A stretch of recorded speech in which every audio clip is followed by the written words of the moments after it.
एक युवा नौजवान लड़का था लेकिन बेरोजगार था। नौकरी के लिए काफ़ी मशक्क़त कर रहा था। तभी उसे किसी कंपनी की तरफ से कॉल लेटर आता है कि कल आपका इंटरव्यू है और आपको आना है।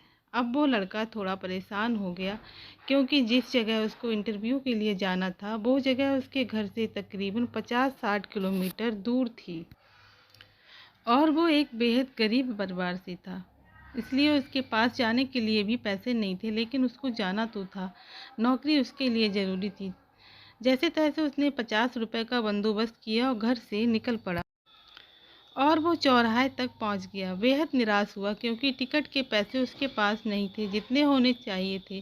तभी उसको पास में एक मंदिर दिखाई देता है और वो उस दिशा में चला जाता है। तभी वहाँ उसकी नज़र एक भिखारी पर पड़ती है, लेकिन वो उसको नज़रअंदाज कर देता है।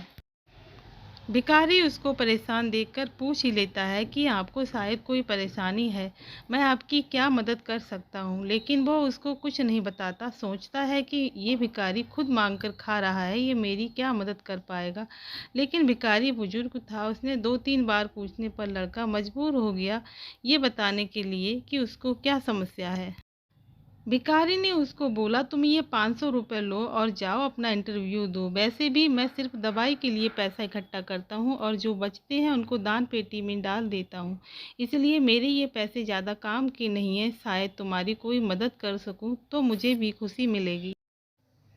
अब वो वहाँ से निकल गया और इंटरव्यू में सेलेक्ट होकर जब वो वापस भिखारी से मिलने या उसके पैसे लौटाने के लिए आया, तो वहाँ लोगों की भीड़ लगी हुई थी। उसके पास जाकर देखा तो वही भिखारी था। लोगों ने कहा इसके पास दवाई के पैसे नहीं थे, इसलिए आज की दवा ना लेने की वजह से ये चल बसा। आपको क्या लगता है उस युवा दिल की क्या हालत होगी? वही जो अभी हमारी हो रही है। अब मैं आपको मोटिवेशनल स्टोरी का गूढ़ रहस्य बता देती हूँ।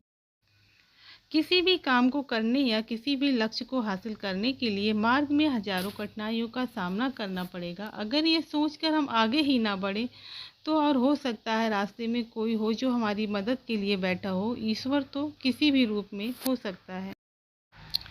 मोटिवेशनल स्टोरी सार यही है कि आगे बढ़ते रहो लेकिन रुको मत। अगर आप रुक गए तो फिर संभावनाओं का अंत हो जाएगा। जब संभावना नहीं होती तो आप ही बताइए कि क्या होगा।